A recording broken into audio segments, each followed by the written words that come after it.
was struggling with the idea that God was male. I'm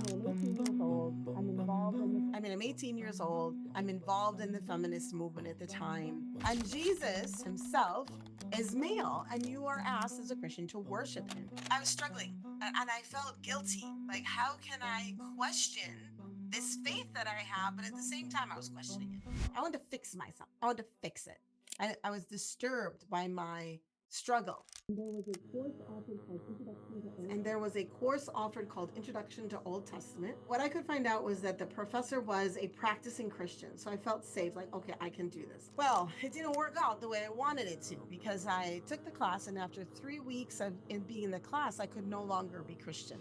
And in the last sujood, I said, oh God, if this Quran, if these are your words, then I'm a Muslim. But if not, I need you to tell me right now, because I really don't want to do this. Asalamu alaikum, Dr. Tamara Gray. Thank you so much for accepting our invitation. As Eternal Passenger, we are happy to have you with us. I'd like to start with, who is Dr. Tamara Gray? Can you tell us briefly about your life? Alaikum salam, and thank you for having me here. It's really fun to be with all of you. Well, I am from Minnesota, which is a northern state. I was raised in St. Paul, Minnesota. I was born in 1966. And then I became a Muslim in 1985. I really love change and difference and exciting new things. I think that would be me in a nutshell. I was a good student. I was an academic type, kind of a brainy type. Then I traveled overseas. I lived in Damascus for 20 years. There I studied Islamic studies. You can say all the fields of Islam in the old-fashioned traditional sit at the foot of a sheikh or sheikha. As you can see, when I tell you my biography, I'm focusing on the fun things I've learned, because I love to be in school. I love all things education. I love all things learning. I have 3 amazing adult children. I have 2 grandchildren. Yeah, that's me. How was your life in regards to faith? Did you have any faith before? I was actually the most religious in my family. So even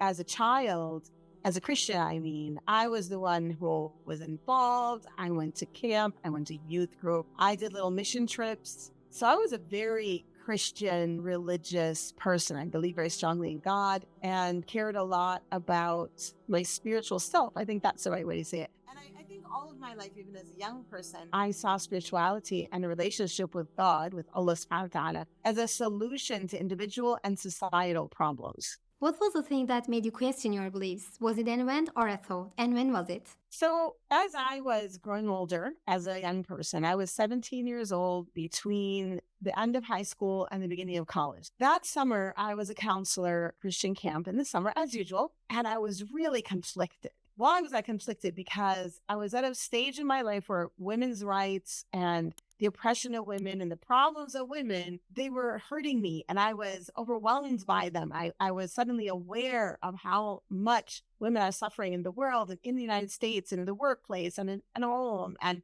a lot of things that people like to call feminist issues, but they are really women's issues. They're real pain that women were going through. And at 17, I was really overwhelmed by it, just disturbed by it. So with that happening, I was struggling with the idea that God was male.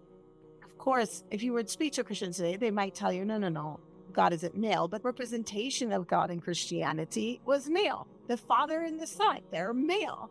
And Jesus himself, beloved Isa alayhi salam, Jesus himself in the Christian church is represented by, astaghfirullah, but as represented as the Son of God, is male, and you are asked as a Christian to worship him. I was struggling and I felt guilty. Like, how can I question this faith that I have? But at the same time, I was questioning it. I can reaffirm my faith. That was my hope. I wanted to reaffirm. I wanted to fix myself. I wanted to fix it. Well, it didn't work out the way I wanted it to, because I took the class, and after 3 weeks of being in the class, I could no longer be Christian.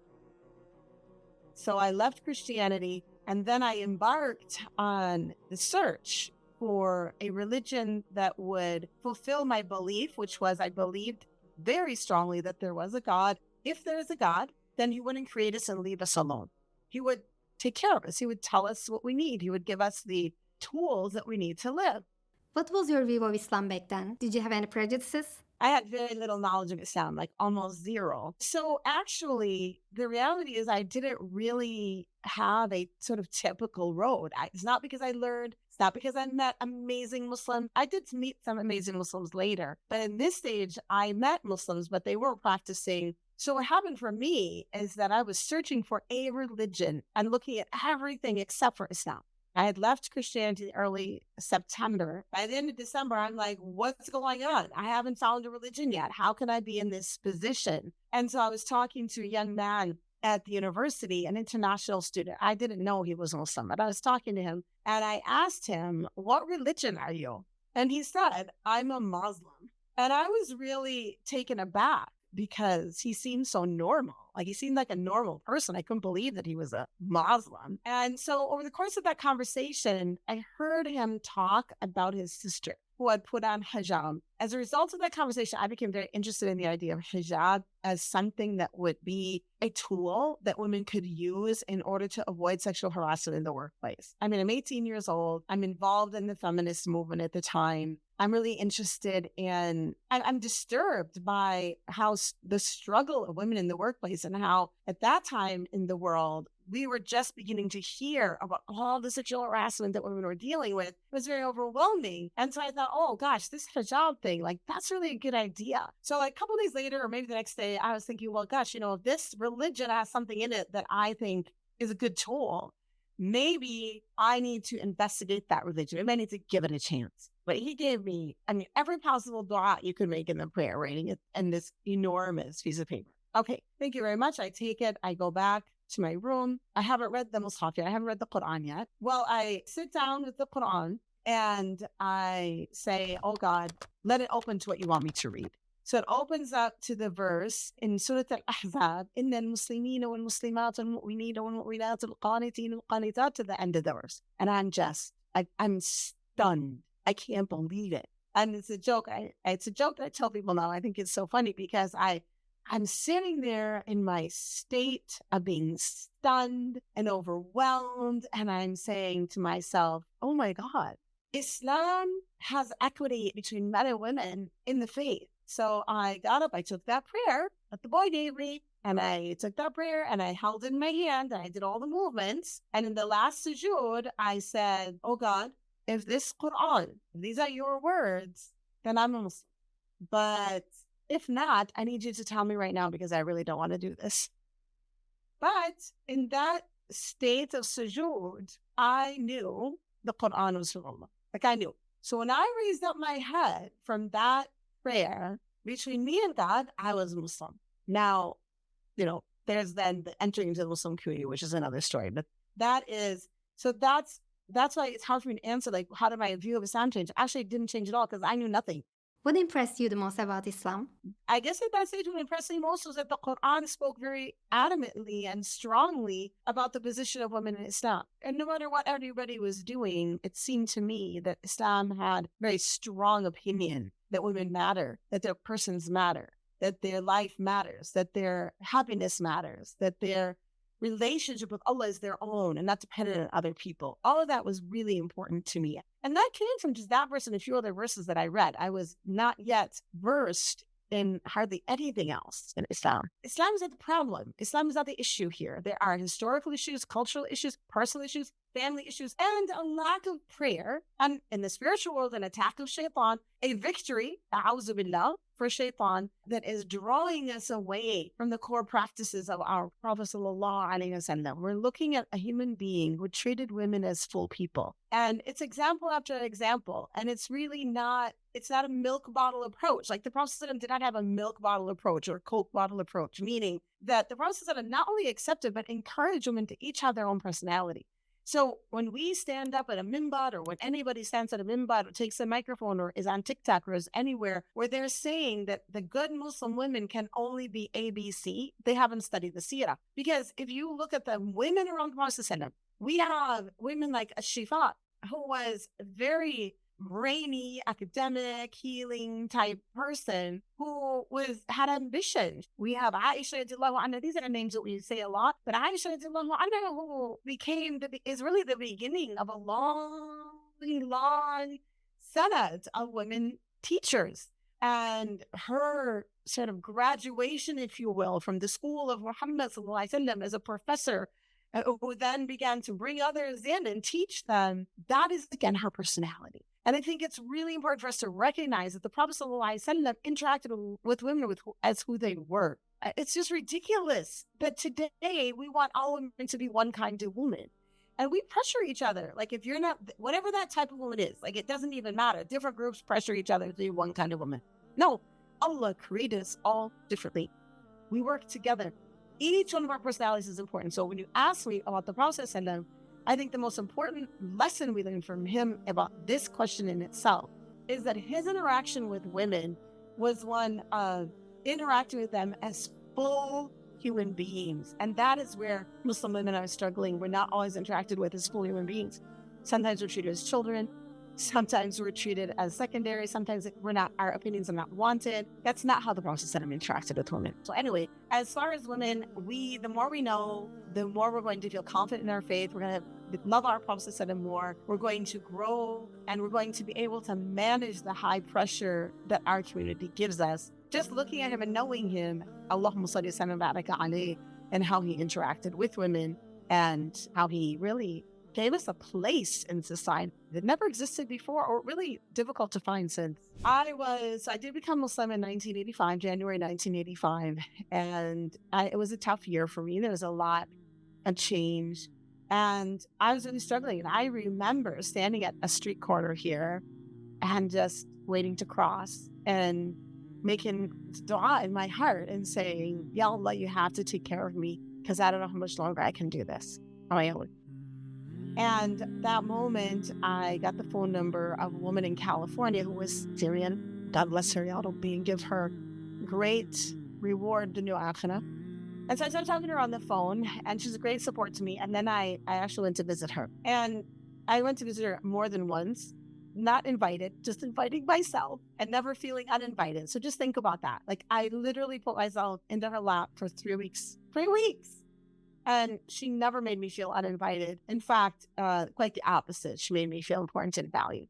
Anyway, over time, I think the third visit, when I went, I discovered there was something called a shifa. There was something called a woman who was a teacher. There wasn't only male teachers in the world. I really wanted to learn from women, and I feel really blessed that Allah subhanahu wa ta'ala responded to that deep desire and dua of my heart and my action. In a way, it was an action dua, because it really gave me the fortitude that I need to be able to do the work that I do today, and to understand how important it is for women to be with women. There's some spiritual stages in our lives. We need to be with women, and we need friendships, and we need community, and we need teachers to understand us and who are not going to dismiss us, and teachers who we can sit at their feet, teachers who we can hug, and teachers who we can sit next to closely and stand next to closely in prayer. All of this is very important, and we shouldn't belittle the importance of it. Allah subhanahu wa ta'ala provided it from the time of Aisha radiallahu anha and others of the Ummahat and Mu'mineen and others in the Tabi'een, and continued throughout history. So it's a really important part of our history,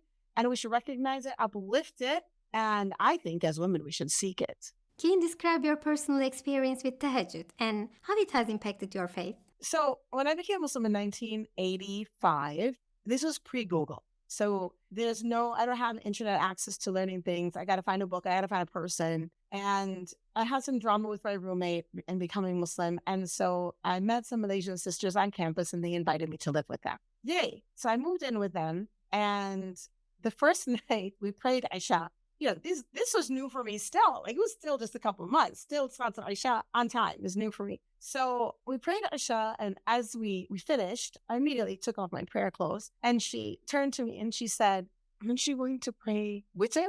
I had never heard of witr. I had no idea what she was talking about. What is witr? I don't know. But I didn't know what to say, because I was like, I guess my 18-year-old self did not want to look down. So I just went quiet. And then she said, "Oh, you prayed after Tahajjud." I was like, "What is Tahajjud?" I had no idea what either one of these things are. But I said, "Yeah, that's right. I prayed after Tahajjud." And so she said, "Shall I wake you?" And I said, "Yeah, wake me." Of course, I don't know what is going on. I don't know what is going on. I frantically start looking in my books. So like I'm just looking, trying to figure out what these things are. And then she woke me up for Tahajjud and I started praying Tahajjud. I would say that Tahajjud is the keystone helmet. When you have Tahajjud, you're not going to miss your photo prayers. When you have Tahajjud, it is a keystone helmet for a spiritual life. I mean, and I always say it doesn't have to be an hour. It can be 2 rak'ahs before Fajr. You can pop up. You're going to get up for Fajr anyway.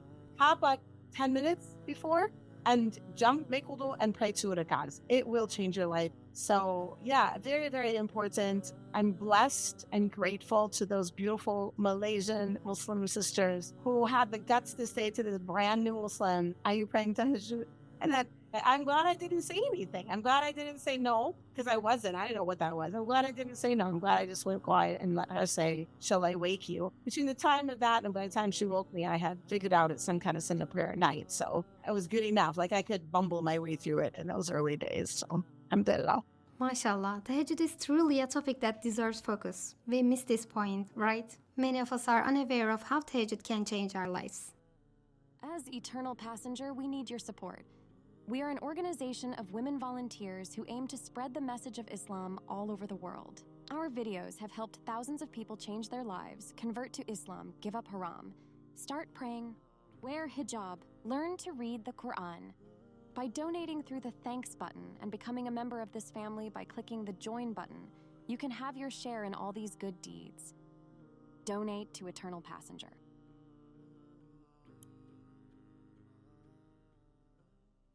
When we see Ahl al-Ghazza, Allah subhanahu wa ta'ala grant them not only victory, but khair and goodness, dunya wa akhirah, like just ease and blessing. War is real, and you still have to live your life around war. You still have to cook. You still have to go to school. You still have to go to work.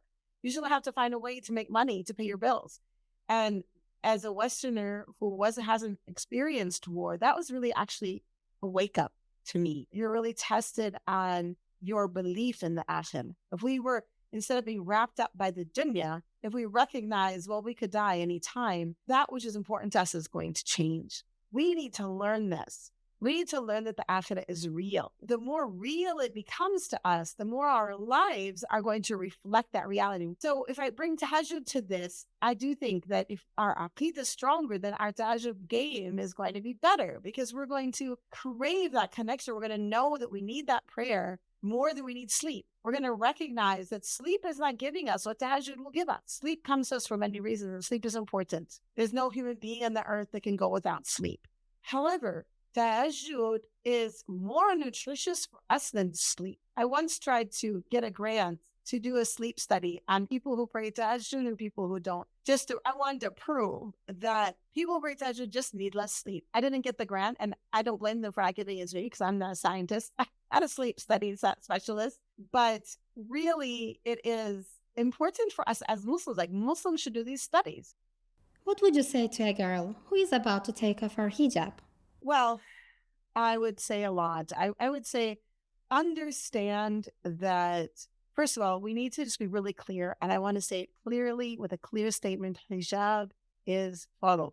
If one is challenged by hijab, it's really important to understand that that challenge is probably coming because of the environment that you're in. Get a better environment, get better friends, get people who will support you, get people who are going to make you feel good about yourself. That's a tip. But I also am going to say something else. Our Prophet, when he and the companions came back from Badr many years later, there was a companion who, right before Fatah Makkah, he tried to, by sewing a note to his family members into the hair, braiding a note into the hair of a woman who was going to Mecca, in order to warn them that the Muslims are coming.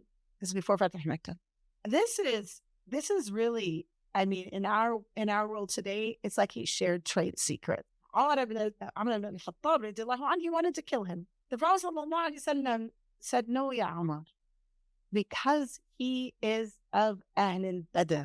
What do you know but that the people of Ahl al-Badr, that Allah has forgiven them? So I tell this story in answer to your question because for some women, hijab will be their Badr. It will be a battle every day. It'll be a challenge. We live in a time where the makeup industry is $1 billion industry, where the sexualization, objectification of women and women's bodies is so over the top that we think it's normal. We live in a time where women's opinions about women's opinions in general are often not taken seriously. And so in this time, it's really important for us to stand at our badr. If hijab is your badr, then make your intention that it's badr and struggle through. Allah will help you if you struggle through. If you're wearing hijab and not praying, that's a reason you're feeling weak. Start praying. If you're thinking, I'm wearing hijab, but if I take off hijab, I'm going to do better at my prayers. That's not true. That's shaitan. Everyone I've seen who took off hijab, it is a slippery slope. They start off saying, I'm taking off hijab. Next, they're not praying. Next, they're like, I'm just going to take off hijab, but I'm going to wear long sleeves and I'm going to wear modest clothes. 2 months later, they're not doing that. All of this is because shaitan has had a victory. And you need to know that if you are being whispered to that your hijab is in the way or it's a pain or whatever, this is shaitan. And so we don't want to give victory to shaitan. Give victory to the angels that are whispering to you. And go to your badr every day and Allah subhanahu wa ta'ala will give you victory. Badr did not last forever and it will not last forever for you. You will come out on the other side and you will be strong and you will feel better and Allah will give you that which you need in your heart. Get good community. It's okay. Make it your badr and Allah will reward you. If our Prophet, peace be upon him, entered the door right now, what would you like to say to him? I would ask him how I'm doing, I guess. I would ask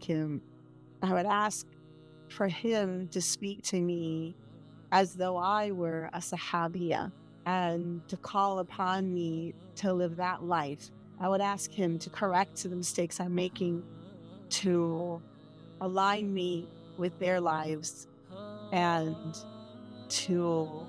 then I would ask to pray with him. I'd really want to pray with him as my imam, by myself, nobody else. Yep. After witnessing what is happening in Gaza, many non-Muslims have become interested in Islam. How do you see the future of Islam in the world? And I think that what we're seeing in Gaza is we have a window into Muslims really acting like Muslims, mashallah, mashallah, mashallah. And so that is why we are seeing people coming to Islam. What we need then is for the rest of us to pull ourselves together so that when they come to Islam, they enter into community, we have the capacity and the heart and mind and programs to support and help them along the way. If you had the chance to speak to all non-Muslims in the world, what would you like to say to them? I would say you have an opportunity to fill the emptiness inside. Islam can answer all of your questions about what happens after death, all of those questions of things that I was so unsure of, so that there's just no clarity about. Islam answers these questions and gives you purpose and a map for existence. And so you can fill that space inside that is empty and yearning for God. Islam is a real option, is a real solution for that emptiness. And I pray for you that you find that fulfillment. Shaykh Dr. Tamara Gray, it was such a pleasure to meet you. Thank you so much for your time. I'd like to thank Eternal Passenger for a really reflective and interesting conversation. It was really fun and I love what you do. Thank you for the opportunity to think through some of my different thoughts. Asalamu alaikum. Alaikum salam wa rahmatullah.